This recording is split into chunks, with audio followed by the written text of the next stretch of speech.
Общероссийский народный фронт взял на контроль проблему жителей села Нившера Карткиросского района Коми. Люди с тревогой ожидают начала отопительного сезона и всерьез переживают за свое здоровье.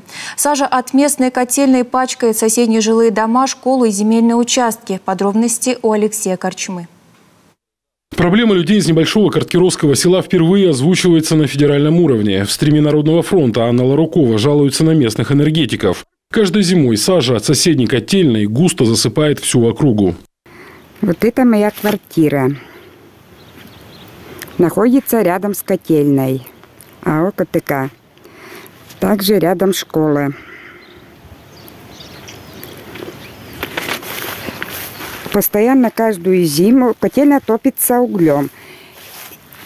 И постоянно очень сильные выбросы. Местные говорят, раньше на котельной стоял сажесборник. Кочегары выгребали в год по 2 телеги сажи. Что с ним случилось, неясно, но выбросы зимой идут регулярно. И если сайдинг и подоконники в доме еще можно отмыть, то убрать сажу с приусадебного участка почти нереально. Сайдинг и вот эта сажа на земле, наверное, это самое малое, что может быть. Дело в том, что все легкие частицы, особенно продукты сгорания, это же потенциальные канцерогены, которые могут в итоге повлиять на здоровье и вызвать рост онкологических заболеваний. Лето на севере достаточно короткое, и, соответственно, все подготовительные процедуры, все этапы должны проходить уже сейчас, для того, чтобы не получилось так, что перед началом сезона мы все ахнем и скажем, что у нас ничего не готово.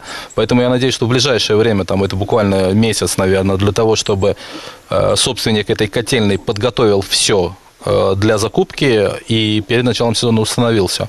Активисты Общероссийского народного фронта обратились к собственнику котельной. Необходимо исключить выброс сажи и ее попадание на жилые дома. Обращения также направлены в прокуратуру и региональный Минстрой. Руководству муниципалитета тоже предлагаем не оставаться в стороне, встать на поддержку жителей, переговорить со своей стороны с собственниками котельной и тоже обозначить важность как раз вот этого момента, так как это все-таки и жизнь, и здоровье людей, и безопасность в том числе, чтобы котельная работала так, как она должна по существующим нормативам, а люди не получали на голову дождь из сажи.